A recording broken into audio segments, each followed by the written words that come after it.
Дами и господа, започва голямата среща на шахмата. Сега отборът червено атакува, атака през офицера, офицера минава. Това е пробив, дами и господа. Оле, оказа се противниковия цар в рокада.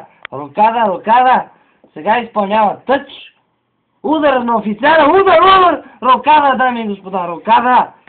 Атака, дай се пак! Много остра атака, но имаше фал на противниковия топ, доколкото видях. За сега се задържат треньорите от смене. Сериозен сблъсък, наистина добро единоборство направиха пешките, възможност, удар! И това е 1-0 за черните.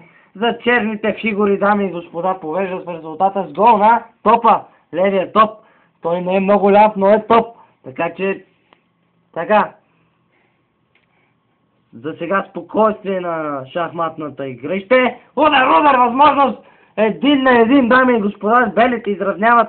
Много дефанзивна тактика избраха черните. Не може един гол и да пазиш резултата цял матч.